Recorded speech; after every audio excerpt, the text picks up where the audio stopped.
निकलने वाली दिव्य किरणों की प्रभा फूल की पंखुड़ियों जैसी प्रतीत हो रही थी। अब ब्रह्मा जी ने क्या देखा कि ब्रह्मा जी ने भगवान ने अपना चरण उठाया हुआ था, वो देखा।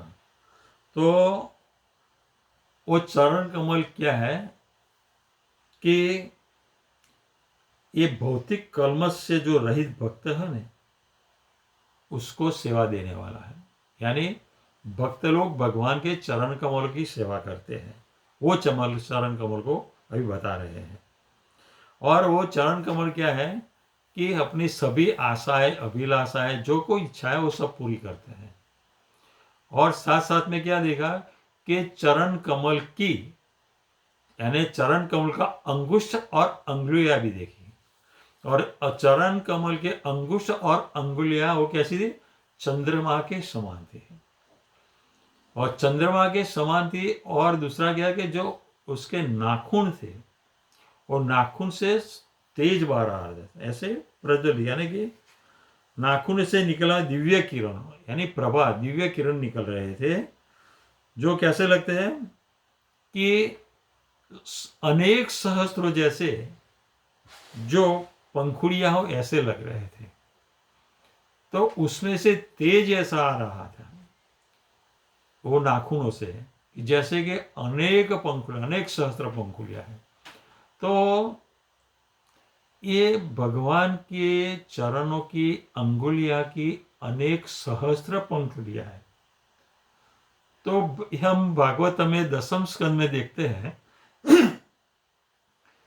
कि ब्रह्मा जी जब गोप बाल का दर्शन करता है तो अनेक सहस्त्र पंखुड़ियों में से सिर्फ एक ही पंखुड़ी देख पाए थे। ये अनेक सहस्त्र, लेकिन देखिए कि कौन?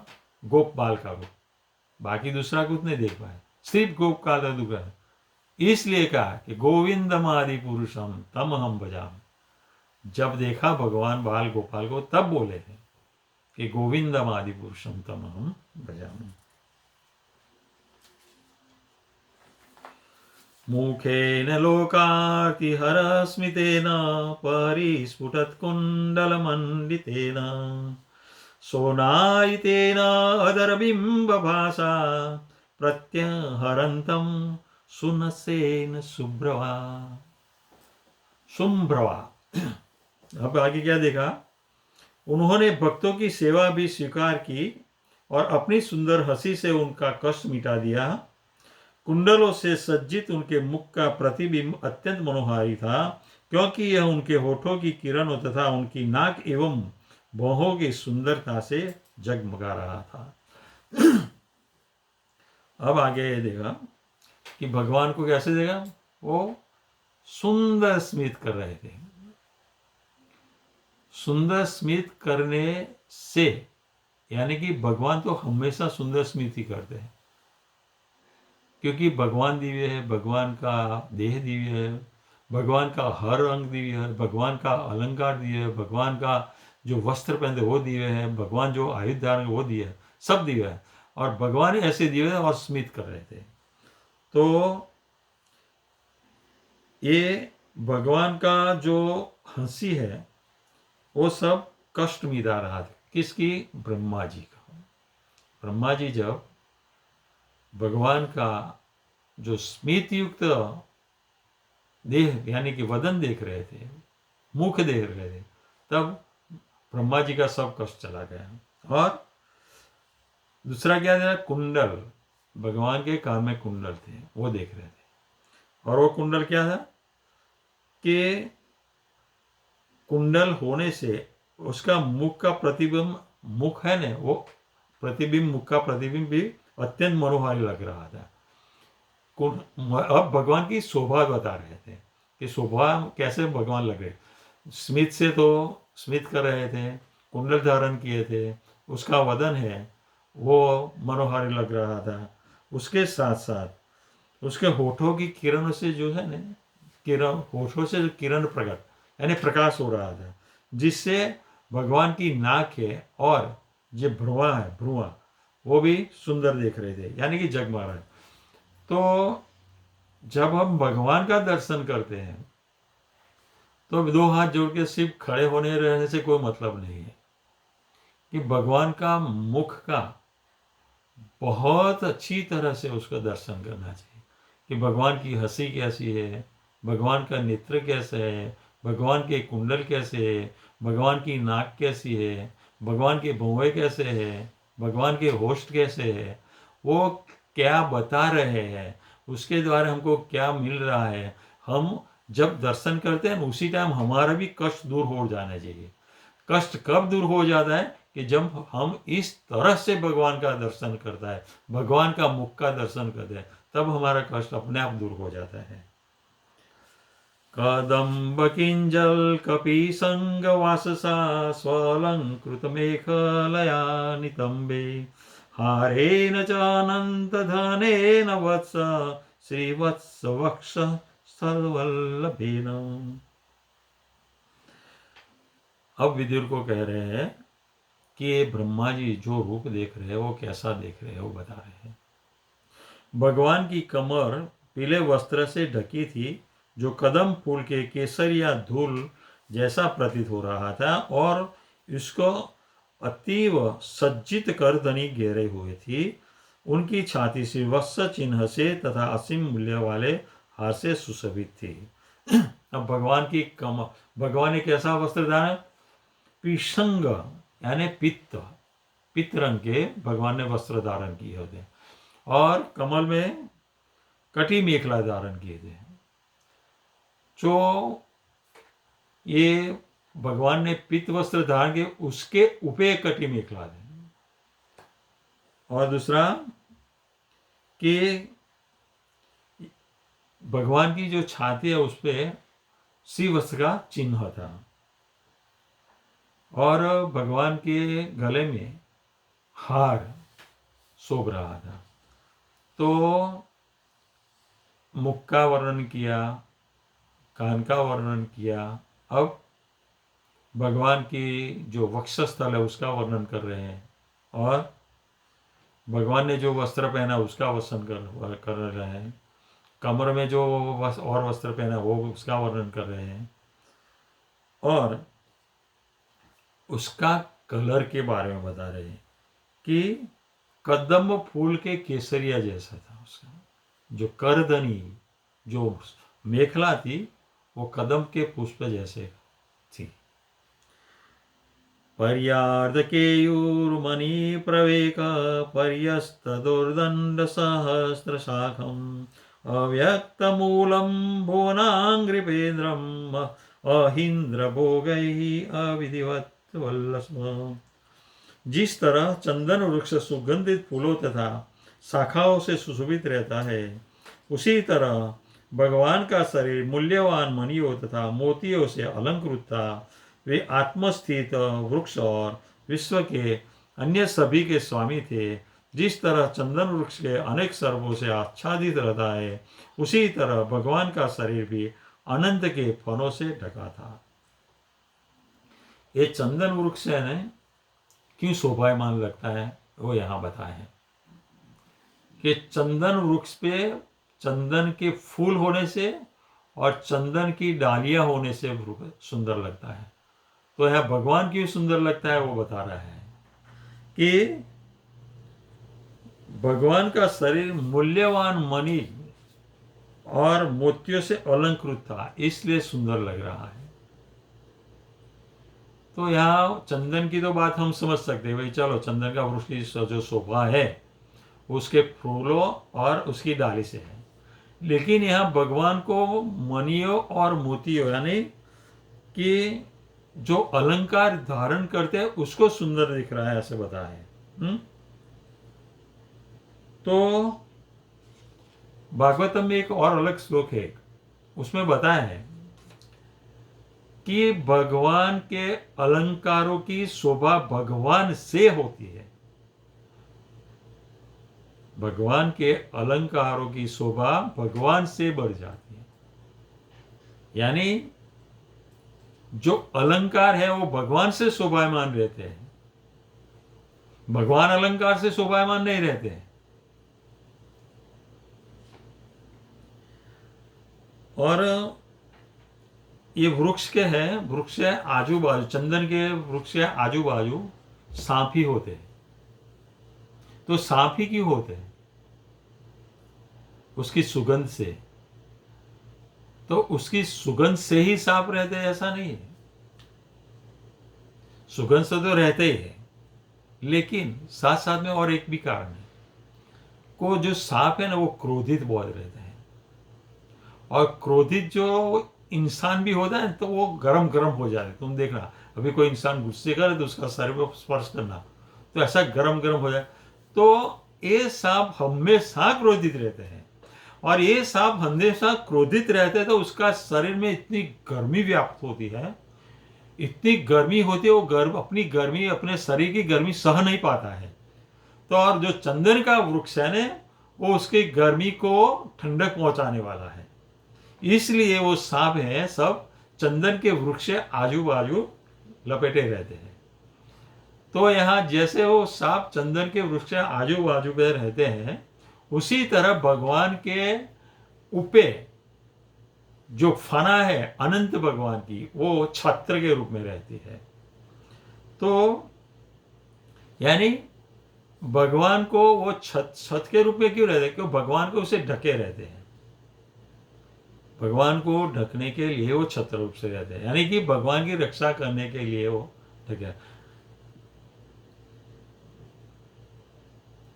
अब ये भगवान को आत्मस्थित कहा, आत्मस्थित अव्यक्त। वृक्ष का है ना मूल होता है, तो वृक्ष क्यों स्थित रहता है? कि मूल के कारण। लेकिन भगवान और भगवान का मूल भगवान स्वयं ही है, तो इसलिए भगवान को दूसरे के आधार की कोई जरूरत नहीं। हम सोचते हैं कि भगवान को आधार नहीं, भगवान का आधार भगवान खुद है, और भगवान का आधार भगवान खुद होने से वो अव्यक्त मूल है। इसलिए सर्व आश्रय का, सर्वाश्रय,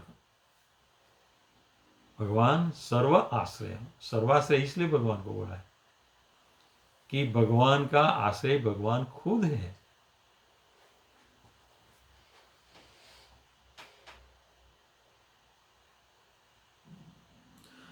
चराचरो को भगवन् महिग्रम् अहीन्द्र बंधुम सलिरूपगूढ़ं किरीटसाहस्तहिरण्यशृङ्गम् आविर्भवत्कौस्तुभरत्न गर्भम।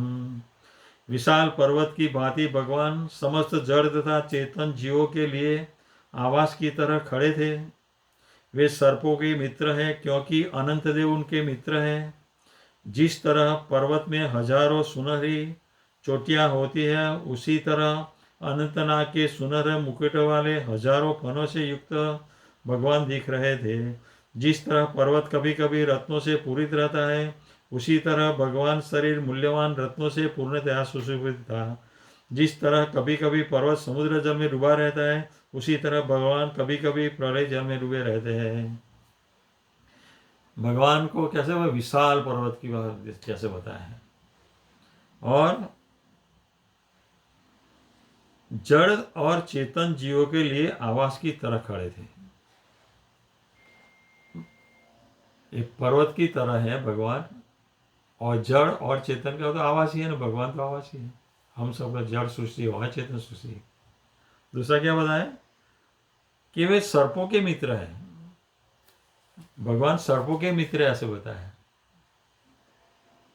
क्यों? कि भगवान अनंत वो भी सर्प है, तो वो सर्पों के मित्र हो सकते हैं ना। तो और जो पर्वत पे है ना सुनहरी चोटियां, यानी कि जो प्रवाल का पर्वत होता है ना, प्रवाल, वो प्रवाल के पर्वत पे जो सोने का, उसकी चोटी सोने की रहती है। तो ये सोने की चोटी होने से क्या होता है कि सूर्य का प्रकाश रहने की जो संध्या काल होती है ना, तो उस पे वो पर्वत की चोटी पे होता है, तो उसकी शोभा है ना, मानो पर्वत ने अपने वस्त्र धारण किए हो ऐसा लग रहा है। उसकी शोभा बहुत बढ़िया लग रही थी। तो उसी तरह भगवान के जो मुकुट थे और नाक के जो मुकुट थे,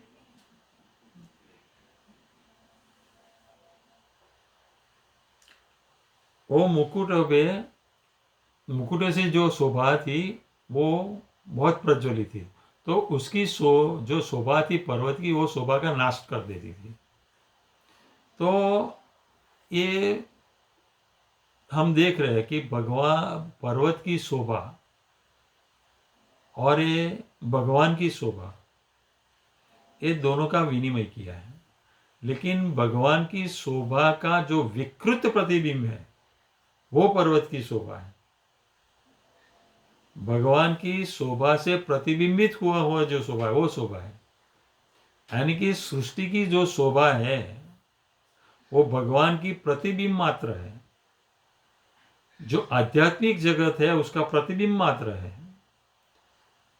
हम ये भगवान की शोभा देख रहे हैं, यानी कि ये भगवान का बगीचा हम देख रहे हैं कि कितना सुंदर है, भगवान ने कितना सुंदर प्रकृति को उत्पन्न किया है। लेकिन हम ये नहीं देख सकते कि जो जिस भगवान ने प्रकृति की शोभा को या ये बाग को जो शोभायमान कर दिया है, उसको शोभा देने वाला उसके पीछे कौन है, उसको हम देख रहे हैं। जो शोभा जहां से आती है वो शोभा को देने वाला जो है वो स्वयं भगवान है। हम प्रकृति की शोभा देख सकते हैं, लेकिन भगवान के उसके पीछे जो भगवान है उसको हम नहीं देख सकते हैं। इससे बढ़कर हमारी जो कम नसीबी क्या हो सकती है। हम अपने संसार को देखते रहते हैं, लेकिन संसार को देने वाले भगवान को हम कभी नहीं देखते हैं। और कभी कभी पर्वतों में रत्न होते हैं, कोई कोई पर्वत में रत्न होते हैं। और ये पर्वत कभी कभी जल में भी होता है। उसी तरह भगवान भी कभी कभी प्रलय जल में होते हैं।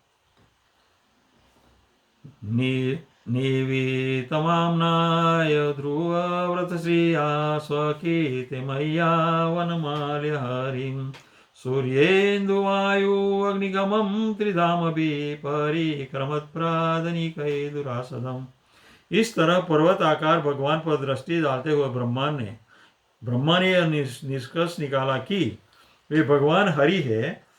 उन्होंने देखा कि उनके वक्षस्थल पड़ी फूलों की माला वैदिक ज्ञान की मधुर गीतों तथा उनका महिमा गान कर रही थी, अति सुंदर लग रही थी। ये युद्ध के लिए सुदर्शन चक्र द्वारा सुरक्षित थे और सूर्य, चंद्र, वायु, अग्नि इत्यादि तक उनके पास फटक नहीं सकते थे।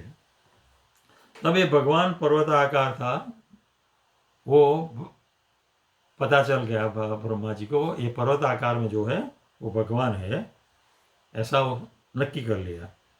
तो और जो भगवान के वक्षस्थल पर जो फूलों की माला है वो वैदिक ज्ञान के मधुर गीतों गा रही थी। देखो, भगवान के गले में माला है, जो माला भी गीत गा रही थी और अति सुंदर लग रही थी। और भगवान के पास सुदर्शन चक्र था, तो उससे कौन कौन भयभीत हो रहा है? सूर्य है, चंद्र है, वायु है, अग्नि है। और वो भयभीत होने से भगवान के पास भी नहीं जा सकते, फटक नहीं सकते। अब ये माला जो गीत गा रही थी, भगवान के गुणगान गा रही थी। तो हम तीसरे स्कंद में और आगे देखेंगे कि जब ये कर्दम मुनि को भगवान मिलने आते हैं गरुड़ पे बैठ के, तब गरुड़ है ने अपने पंखे हिलाते रहता है। तो पंखे हिलाते हैं ना, तो भी उसमें संगीत आता है। संगीत कैसा आता है? वो गान करता है, उसकी पंख सामवेद का गान करता है। यानी सामवेद पूरा भगवान की स्तुति है। तो अपनी पंखों से भगवान की स्तुति करते थे। जब भगवान की स्तुति करते हैं, ये उसी तरह ये माला भी भगवान की स्तुति करती है। तो भगवान का हर अलंकार भगवान की स्तुति करता है। हमें ये समझना चाहिए।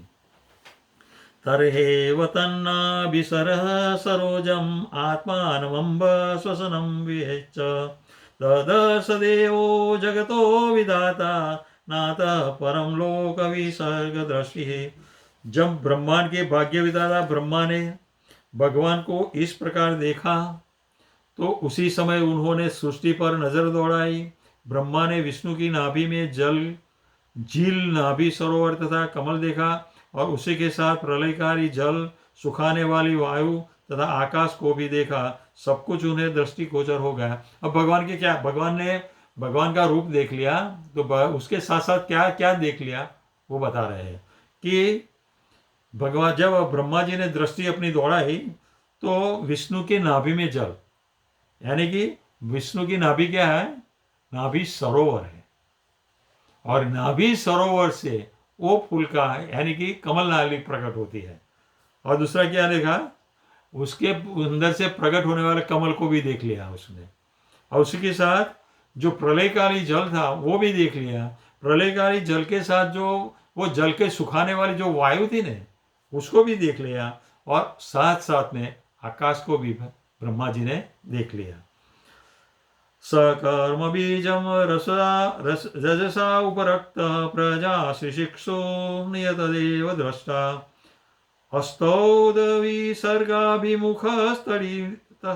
मुखस्तइड्यम अव्यक्तवर्त्मन्यभिविश आत्मा। इस तरह रजोगुण से प्रेरित ब्रह्मा सृजन करने के लिए उन्मुख और भगवान द्वारा सुझाए गए सृष्टि के 5 कारणों को देखकर वे सृजनशील मनोवृत्ति के मार्ग पर सादर स्तुति करने लगे। यानी ये सब देखने के बाद अब ब्रह्मा जी सृजन शक्ति करने को लिए तैयार हो गए। क्योंकि सृजन शक्ति के साथ 5 तत्व भी भगवान ने दिए हैं। क्या? पृथ्वी, जल, तेज, वायु, आकाश। यहाँ इसके साथ ये अध्याय की समाप्ति होती है। अब 9वां अध्याय अगले बार चलेगा। हरे कृष्णा। प्रश्न हो तो पूछिए।